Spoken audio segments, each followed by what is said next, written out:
En primer lugar, quiero dar las gracias al comité organizador y en especial al doctor Luis Torres por confiar en mí, en mi forma de trabajar y por invitarme a participar de forma activa aquí en el Congreso. Me traigo un pequeño guioncito porque ya que estamos en familia, vamos a intentar que si no nos pase ninguna de las cositas que quiero que veáis, porque posiblemente a lo mejor pues, no conocéis este tipo de forma de trabajo que la realizamos los fisioterapeutas de un tiempo para acá y no quiero que se me pase ninguna cosita. Pues como decía aquel, para mí es un motivo de orgullo y satisfacción el poder estar aquí compartiendo con todos vosotros esta charla, un congreso en el que la mayoría de los participantes son médicos, son intensistas y son especialistas en dolor, y yo estoy aquí representando un poquito a mi profesión, que es la fisioterapia, como parte implicada en este tema. Y digo lo de orgullo porque llevo ya casi 27 años trabajando y todavía sigo viendo en general en la sociedad y digamos en el entorno médico que todavía los fisioterapeutas nos siguen tomando como simples masajistas. Y ya ha cambiado esto un poquito, yo diría que bastante, y con esta pequeña charla yo lo que quería era demostrar todas aquellas técnicas intervencionistas en las que nosotros utilizamos y en las que somos muchos ya, pues puede haber en España casi más de 3.000 fisioterapeutas que estamos formados ya en este tipo de técnicas y pues trabajamos en el día a día. De estos 26 años que llevo ya trabajando, 16 de ellos lo he llevado a cabo en el fútbol profesional y pues casi la totalidad de ella trabajo en mi consulta privada, y lo que he podido ver es que ha habido un cambio importante en la forma de trabajo, tanto a nivel personal como a nivel de mis compañeros. Ha cambiado muchísimo y esto ha modificado mucho pues, todo lo que es los tratamientos. Hace más o menos como un mes así ha habido un congreso en Valencia, el tercer Congreso Internacional de Fisioterapia Invasiva, en el que hemos participado más de 400 especialistas que han venido de todo el mundo y en el que bueno, pues hemos podido ver el nivel en que nosotros tenemos y podemos estar orgullosos en decir que somos referentes a nivel mundial y pioneros en muchas de estas técnicas. Como ejemplo de esto, puedo decir que la mayoría de los clubes, hablo desde mi punto de vista, lo que yo conozco más, que es el fútbol profesional, os puedo decir que la mayoría de los clubes importantes de Europa y casi, ya diría que empezando ya en otros continentes, están contando con fisioterapeutas que se dedican a este tipo de técnicas para incorporarlos a sus estados técnicos, porque trabajando de esta forma avanza muchísimo la recuperación de los jugadores. Pues como decía, en este congreso ha participado un compañero vuestro y que es referente vuestro, que es el doctor Vicente Roqués, y un día hablando con él me decía que no sabía que iba al congreso porque no sabía qué es lo que le íbamos a pedir y lo que le íbamos a solicitar de él. El caso es que él, cuando a medida que estaba pasando el congreso, se fue dando cuenta del grado de preparación y el grado de conocimiento que había, y vio que lo que es el binomio anestesia-fisioterapia invasiva era súper productivo y salió muy contento de todo eso. A partir de ahí, pues él explicó todo el tratamiento, todo el curso cómo iba y bueno, la verdad es que hicimos una buena amistad. Entonces yo vengo a este congreso un poquito como solo ante el peligro, porque creo que soy un fisioterapeuta que va a dar una charla y espero que os resulte de vuestra cara, ¿vale? Bueno, creo que era el vale, bueno, pues lo primero que tenemos que hablar cuando hablamos de técnicas de intervención en fisioterapia es definir lo que es el concepto de fisioterapia invasiva. Y lo vamos a definir como aquellas intervenciones que hacemos en terapia manual, en las cuales una aguja, ya sea bien maciza o bien hueca, la utilizamos para diagnosticar y tratar el dolor de origen neuromusculoesquelético y los déficits de movimiento que originan. Dentro de todas las técnicas que se usan, podemos ver la punción seca, la electrólisis percutánea, la neuromodulación percutánea, la acupuntura, la mesoterapia, las infiltraciones, las inyecciones volumétricas y el PNT o percutáneo tenotomía. De todas estas técnicas, tanto las infiltraciones como las inyecciones volumétricas, a día de hoy los fisioterapeutas todavía en España no podemos hacerlas, pero hay países como por ejemplo Inglaterra, en Australia y creo que en algunos estados de Estados Unidos, haciendo la formación reglada ya lo podemos nosotros trabajar y hacer este tipo de técnicas. Como dicho antes, pues la técnica de fisioterapia invasiva, la aguja es la que se convierte en un elemento activo del movimiento que nosotros provocamos en el tejido blando como extensión de nuestras manos. Y lo que vamos a provocar es un efecto mecánico. Este efecto mecánico, dependiendo de si es aislado, vamos a trabajar con la acupuntura, la punción seca o la PNT. Si lo combinamos con otros agentes, como es el calor, vamos a utilizar la inducción. Y si lo combinamos con electricidad, podemos utilizar la EPI, la electrolisis y la neuromodulación. Si lo unimos a fármacos que inyectamos, si es en el tejido subcutáneo se refiere a la mesoterapia, y si es más en profundidad, están las inyecciones volumétricas y las infiltraciones. Antes que nada, os voy a mostrar unas características del tipo de aguja que nosotros usamos en general en todas las técnicas de fisioterapia invasiva. La primera es que tiene que tener una aguja que tenga que tener un gran poder de penetración, debe penetrar con facilidad, pero tiene que causar el menor traumatismo posible. Y lo que determina que esto ocurra es el perfil de la aguja. Nosotros utilizamos agujas redondeadas y no biseladas, por eso duele menos. Tiene que tener una gran resistencia y que no se debe doblar mientras se emplea. Y por eso se utilizan una serie de aleaciones de acero para permitir que estas fuerzas se puedan ejercer con más posibilidad. Otra de las características es que tienen que ser dúctiles. Eso significa que la aguja se debe doblar antes de romperse. Y por eso pues, se utiliza una serie de aleaciones con bajo contenido en hierro. La última de las características es la flexibilidad. La aguja, antes de doblarse, pues hay que intentar que se tenga la posibilidad de que se devuelva a su forma original. ¿Vale? La primera de las técnicas con las que os voy a mostrar es la electrolisis percutánea intratisular, o conocida normalmente por EPI, una técnica que podemos estar orgullosos de que el creador es un fisioterapeuta español, José Manuel Sánchez, y que pues gracias a él este tipo de técnicas han avanzado tanto y se han convertido en lo que pues, hoy en día ha llegado a ser. Lo primero que vamos a hacer es definir el concepto de electrólisis. Y es el proceso por el cual el agua y el cloruro de sodio se van a descomponer para formar nuevas sustancias como consecuencia del paso de una corriente continua, de una corriente galvánica. Es percutánea porque lo hacemos a través de la piel y para eso hemos dicho que utilizamos una aguja de punción, que es la que actúa a través como electrodo para suministrar la corriente. La otra palabra con la que podemos definir esto es que es intratisular, porque la aplicamos directamente dentro del organismo y dirigido al tejido afectado. A estas tres palabras, para mí, a día de hoy, no es que sea lo más importante, pero sí es imprescindible que el tratamiento con cualquier tipo de técnica invasiva sea ecovial, por motivos de seguridad y por motivos de efectividad.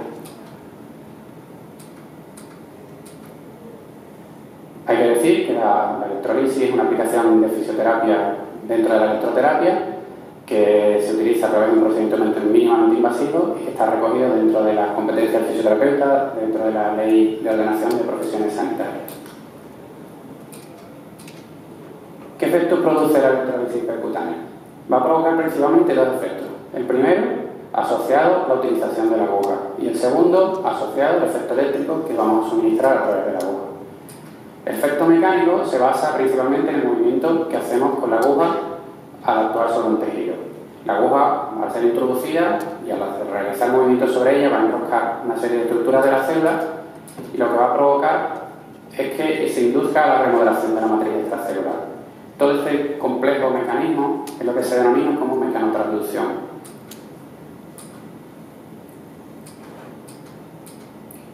La mecanotransducción, unida a la utilización y a la acción de las metaloproteínas, lo que va a producir una destrucción y la formación de esta matriz celular nueva. Lo que vamos a hacer es provocar una reorganización del tejido conjuntivo. En esta imagen podéis ver un tendón rotuliano que está bastante deformado en esta zona y lo que podemos llegar a conseguir es remodelar toda esta zona. Esto es un ejemplo, por ejemplo, de lo que conseguimos con este tipo de técnicas. Hemos visto el efecto mecánico y ahora vamos a ver el efecto eléctrico. El efecto eléctrico se basa en la utilización de la corriente galvánica, que a su vez tiene otros tres efectos. Primero, el efecto electroquímico. El efecto electroquímico, el electrodo activo que utilizamos nosotros es el negativo, que es la aguja. El positivo lo llevamos en la mano, un electrodo, y el que principalmente utilizamos nosotros para hacer este tipo de efectos es el electrodo negativo. En este electrodo negativo se va a producir la liberación de hidróxido del sodio, que es la que da lugar a una activación de la respuesta inflamatoria necesaria para reponer el tejido blando, la licuefacción tisular y, importantísimo, la fagocitosis. Los efectos que ocurren entre el polo positivo y negativo son apenas apreciables. Se puede decir que son despreciables porque los tiempos de aplicación de esta técnica pues, son muy cortos. Esto es un vídeo que espero que salte. Si no salta, ¿cómo se puede hacer para...?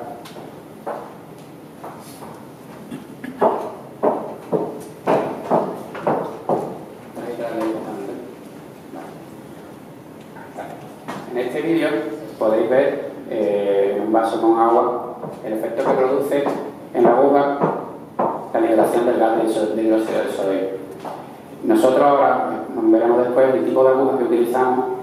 No solo el efecto se produce en la punta, sino se produce a lo largo de toda la aguja, pero principalmente en la punta, pero veis cómo se forman las burbujas de gas de hidróxido de sodio. Ahora vamos a ver el efecto electrofísico. Vamos a crear un efecto iónico que va a provocar la migración de todas las células y moléculas que se encuentran cargadas eléctricamente hacia uno de los polos. Dependiendo si es el polo positivo o es el polo negativo, vamos a tener la anaforesis o la cataforesis, y el conjunto de anaforesis y cataforesis se llama la electroforesis. La principal consecuencia de la electroforesis es la estimulación y la excitación del sistema nervioso periférico de respuestas como contracciones, reacciones vasculares y mecanismos sobre todo analgésicos. A nivel celular va a ocurrir al igual que a nivel molecular, pero aquí el término se denomina galvanotasis o electrotasis. Y lo que va a ocurrir es que moléculas en células como los neutrófilos, como los tenoblastos, los fibroblastos, mastocitos, etcétera, etcétera, van a ser solicitados hacia el polo negativo, lo vamos a atraer. Y el pulso de la corriente que utilizamos lo que va a facilitar la apertura de los canales de calcio en la membrana de los fibroblastos. El último efecto que produce la electrolisis es el efecto electrotermal, que se basa en la vibración de las partículas, que están cargadas dentro del medio conductor, y las fuerzas de fricción que se generan entre unas y otras. Al igual que antes, al utilizar nosotros pequeños tiempos de exposición, el efecto que se produce de calor es apenas apreciable. Por lo tanto, se definiría como una electrolisis percutánea no termal. Aunque el paciente puede notar un ligero escozor o una sensación de picor y calor, pero es debido a la estimulación de la fibra C. Por lo tanto, es incorrecto definir a la electrolisis como una quemadura térmica. En todo caso, la podemos definir como una quemadura electroquímica. Las principales indicaciones de la electrolisis percutánea en procesos crónicos, principalmente porque va a provocar un estímulo biológico, que es lo que da lugar a un proceso de destrucción del tejido degenerado. Vamos a romper todas las fibrosis y las adherencias que podemos tener en un tejido, vamos a provocar la licuefacción de la sustancia amiloide y vamos a facilitar, sobre todo, la migración de células inflamatorias hacia el punto de punción. Sobre todo, los macrófagos son los que juegan un papel muy importante en esta reacción porque fagocitan y promueven la migración de los fibroblastos. Y lo que van a hacer es liberar factores de crecimiento y facilitar la síntesis de colágeno. Por lo tanto, este tipo de técnica está principalmente indicada en procesos crónicos asociados a degeneración del tejido del colágeno. Esto es un vídeo en el que podemos ver a vuestro compañero Diego Benítez trabajando conmigo. Como hemos visto antes, la electrotasis es la migración de células hacia el polo donde nosotros hacemos la intervención. Entonces, en tratamientos que nosotros hacemos combinados con PRP, primero hacemos una técnica de electrolisis porque lo que vamos a hacer es facilitar la migración de las células propias de factores de crecimiento como las que inyectamos, siendo una técnica que es muchísimo más efectiva si se realiza primero con electrólisis que realizándola sola. Y como he visto, para mí imprescindible todo este tipo de técnicas tienen que ser ecoguiadas para localizar principalmente el punto de punción donde está la lesión. Esta es una lesión que ahora veremos después. Se inyecta y vemos con reacción al tejido a la inyección del plasma. A diferencia de los procesos agudos, la electrólisis lo que tiene como objetivo es actuar sobre el hematoma inicial. Y lo que hacemos es favorecer la eliminación de sustancias de desecho y mejorar un mejor equilibrio entre los factores de crecimiento por la estimulación de esos macrófagos. Lo que vamos a hacer es preparar la cicatriz para que después sea una cicatriz con muchísima más flexibilidad y capaz de soportar las cargas que vamos a meter después. En este vídeo vais a ver una rotura muscular, el efecto de gas que habéis visto antes,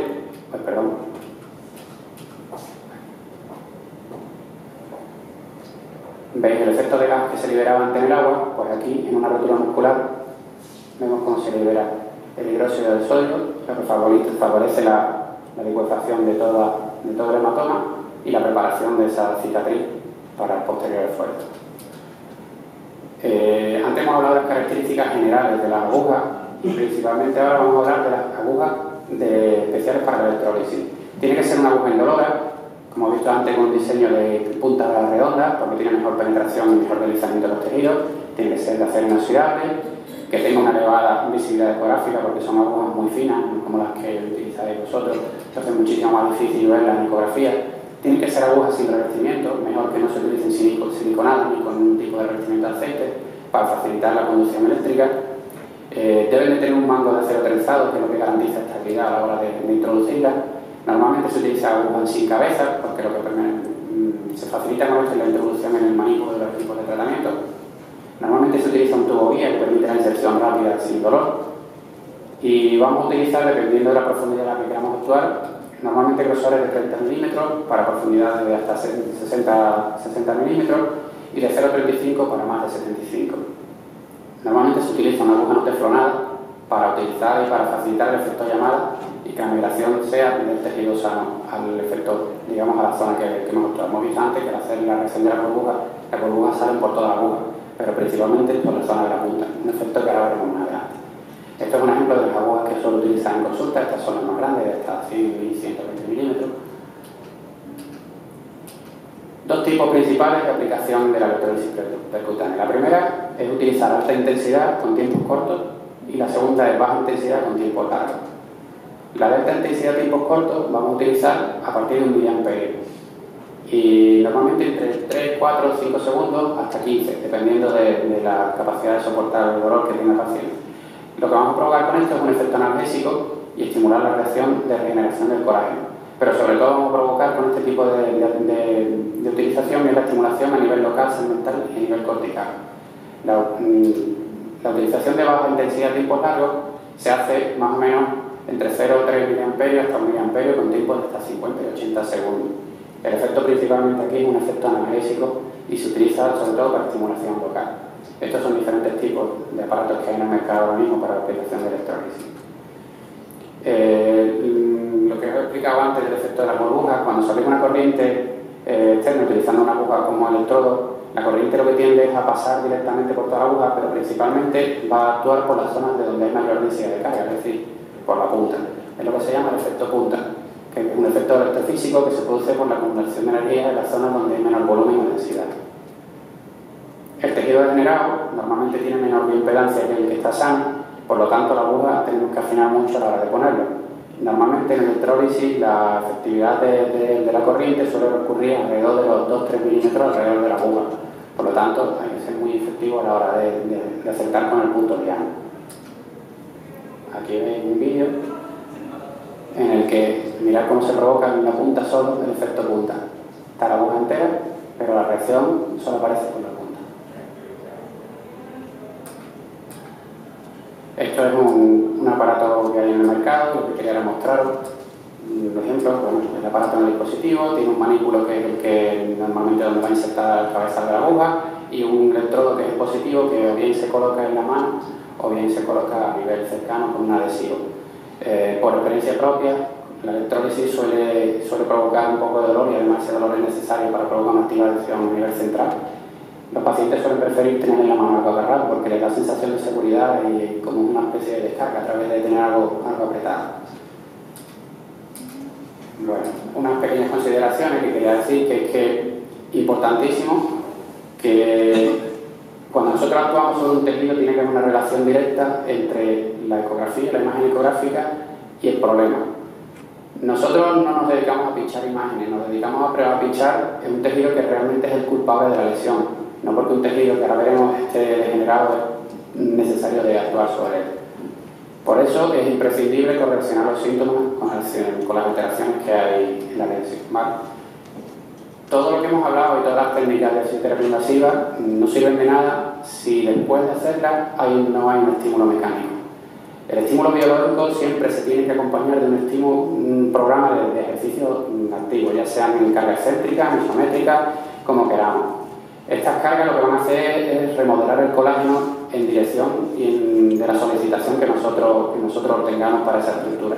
Por lo tanto, es importante para que se remodele el citoesqueleto, ya bien sea por todo este tipo de cargas y de ejercicios. ¿Vale? Pues antes de seguir con la siguiente técnica, quería hacer un pequeño inciso, que hemos estado hablando un poco aquí antes de empezar la charla, de dónde está para mí el problema o el fallo a la hora de abordar la lesión o el dolor musculoesquelético. Y para mí es que normalmente existe un mal diagnóstico. Suele haber un diagnóstico que normalmente por experiencia propia lo que me llega a la consulta la mayoría de las veces es incorrecto, porque no hay tiempo para diagnosticarlo, no se le hace suficientes pruebas y el caso es que si no hay un buen diagnóstico el tratamiento no va a ser efectivo. Os voy a contar un caso muy rápido que tuve hace como un par de semanas y por eso quería contar. Tuve un chico que la madre era paciente mía, un chico de unos 35 años, me llegó a la consulta porque la madre decía que llevaba 2 semanas o 3 semanas, un poco más, con un dolor insoportable en la espalda, la cogía la pierna, en la parte de atrás posterior del muslo. Había estado de viaje, había utilizado unas zapatillas que le habían provocado una serie de ampollas y le estaba cojeando y de pronto, al subir y bajar una pendiente, notó un pinchazo muy fuerte en la espalda, un dolor irradiado en la pierna. El caso es que, bueno, pues pudimos tratarlo, intentamos hablar con un neurocirujano porque estaba claro de lo que se trataba y a los 2 días de verlo lo operaron de urgencia por una hernia que estaba comprometiendo el canal medular y que suponía incluso hasta riesgo de lesión medular. Bueno, pues el diagnóstico que le dieron a él fue de tendinitis del miembro inferior, para que veáis hasta dónde puede llegar. ¿Por qué le dieron este tipo de diagnóstico? Porque ni lo exploraron, ni le hicieron pruebas, ni le hicieron nada. Lo único que le preguntaron qué le pasaba y dijo que le dolía la pierna y dijeron tendinitis del miembro inferior. Y ese es el problema que para mí ocurre normalmente, que es con lo que yo me encuentro todos los días en la consulta. Y el problema es que muchas veces se diagnostica sin explorar y sin hacer ningún tipo de prueba. Por ejemplo, yo os voy a justificar el por qué yo actúo como actúo a la hora de tratar una lesión, como por ejemplo, tendinosis. Lo primero que yo os diría es cómo vamos a definir esta imagen. Para el que esté acostumbrado a trabajar con ecografía, esto es un tendón rotuliano. ¿Esto qué nombre le podríamos poner? Tendinitis, tendinosis, tendinitis hipervascular, aunque aquí no se ve el Doppler, rotura tendinosa, tendinitis calcificante. El único término que hoy en día se acepta como norma habitual para describir esto es el término tendinopatía. Pero eso es un término que es muy general.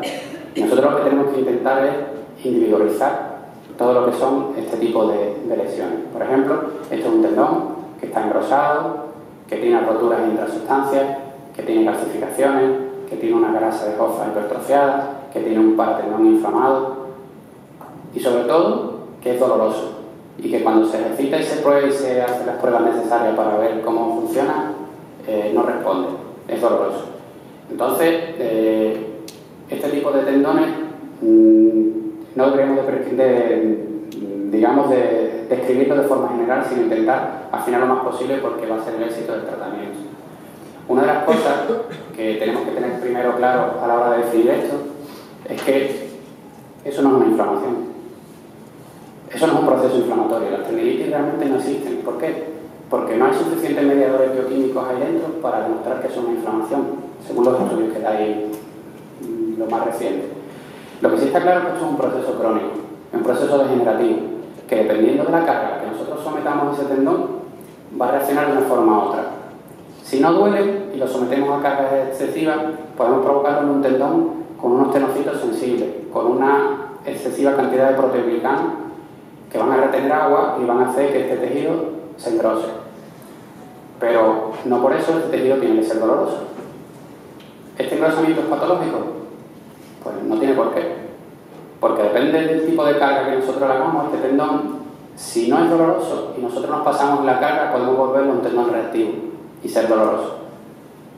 Pero al revés, si tenemos un tendón doloroso y ajustamos las cargas, podemos convertirlo en un tendón que no te dolor. Por lo tanto, nos encontramos un poco en que hay imágenes como esta, donde hemos visto que tiene todo tipo de lesiones, pero no duelen.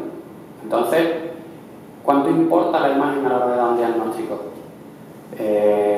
No hay tendón que duela que no tenga alterada la imagen, pero sí hay tendones que no duelen y que su imagen está alterada como este. Esto es un tendón de un paciente que no tiene dolor. Y cuando le hice una ecografía, me encontré con todo esto. El paciente decía que no tenía dolor. Entonces, ¿cómo se explica todo esto?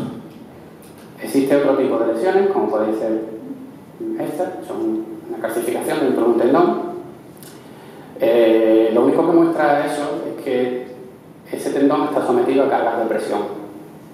El único tejido en el cuerpo que soporta las cargas de presión es el hueso. Y esto es una respuesta a que este tendón está sufriendo más cargas de presión.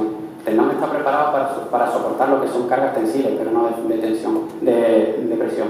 Por eso se forman esas calcificaciones. Pero esto no tiene por qué doler. Podemos encontrar un tendón en el que hay una calcificación y no hay dolor. Entonces, ¿por qué duele el tendón? Normalmente lo que se suele usar más es el modelo neurobioquímico, en el que cuando nosotros tenemos un tendón y lo sometemos a una carga mantenida, lo que hacemos es alterar el factor de crecimiento vascular endotelial, que si nosotros mantenemos esa isquemia que provoca en el tiempo, lo que hacemos es activar el factor de inducción de hipóxia y lo que hacemos es que los fagocitos no trabajen. Al no trabajar se produce una hiperinervación, una hipervascularización y se acumulan en todo el tejido sustancias como el glutamato, una sustancia P y muchos mediadores bioquímicos. Pero no por eso este tendón tiene que doler. Todo, ¿por qué? Porque se ha demostrado que toda esa cantidad de mediadores bioquímicos que existen son las mismas en un tendón que duele del que no duele. Entonces, tampoco está muy claro que el modelo de dolor bioquímico, neurobioquímico, sea el más adecuado para explicar lo que es el dolor. Entonces, volvemos a lo de antes. ¿Por qué duele un tendón? Yo diría que habría que buscar el dolor en otro tipo de tejido, como puede ser la fascia, el paratendón, la grasa, ya hemos dicho, el paratendón, pues por ejemplo en la fascia puede ser origen también de dolor. Hemos visto que el dolor no es por la inflamación, hemos visto que el dolor no es por un proceso degenerativo, hemos visto que el dolor puede tampoco que no sea por una calcificación ni por neovascularizaciones. Entonces, ¿hasta qué punto está implicado el sistema nervioso en toda esta visión de este dolor? Porque un tendón puede tener todo este tipo de patología y no doler, y hay otros que sí la tienen y duelen. ¿Hasta dónde está implicado el sistema nervioso? Todavía no lo sabemos exactamente y es hacia dónde van las investigaciones. La siguiente técnica, que es la que os quiero mostrar, está muy relacionada directamente con esto y quizás por eso funcione tanto a la hora de ser efectiva. La otra técnica es la neuromodulación percutánea ecoguiada. El concepto de la neuromodulación, vosotros sabéis mejor que yo sobre todo, nosotros utilizamos una estimulación eléctrica a través de una aguja, normalmente en un nervio periférico o en un punto de él, o en algún punto determinado por el objetivo terapéutico que nos planteemos. Puede ser a nivel local, en un punto motor, en un punto muscular, en un punto tendinoso, en un punto gatillo, etcétera, etcétera. Esta es una imagen del doctor Alejandro Elorriaga, en el que veis todas las estructuras que pueden ser, pues, a la hora de provocar dolor, de lo que podamos actuar sobre ella directamente. A nivel segmentario podemos, digamos, actuar a nivel del dermatoma, del miotoma, del esclerotoma, del viscerotoma. Por ejemplo, tenemos una foto de una actuación a nivel segmentario con aplicación con un láser de alta potencia también. Y normalmente se basa en la estimulación de la aguja con una corriente de baja o media frecuencia, y lo que vamos a buscar es una respuesta aislada, ya bien sea sensitiva o bien sea motora. Y lo que hacemos es normalizar la respuesta no controlada, anárquica y exagerada de esta aplicación. Aquí tenéis un vídeo de una estimulación sobre el nervio cubital. Veis cómo se introduce. Veis cómo introducimos la aguja, la pegamos al nervio porque no pinchamos dentro del nervio, sino lo dejamos muy pegado a él y estimulamos el nervio cubital. Veis la respuesta local que hace directamente.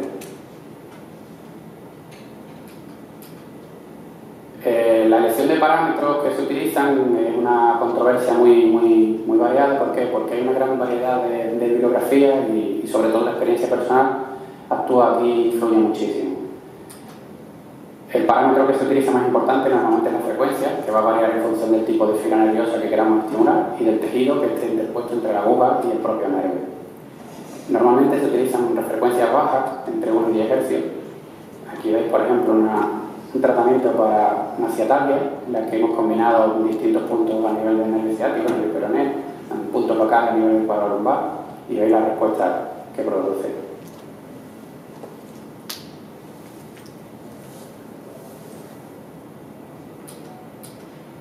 ¿Cuáles son los objetivos de la neuromodulación percutánea? Principalmente, disminuir el dolor. Segundo es restablecer la función del sistema nervioso. Y la tercera y más importante es mejorar la función neuromuscular, los patrones de movimiento y de reclutamiento muscular y el control motor.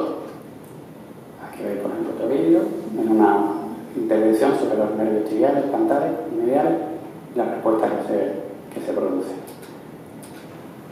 La técnica que nosotros utilizamos o viene determinada principalmente porque tengamos éxito a la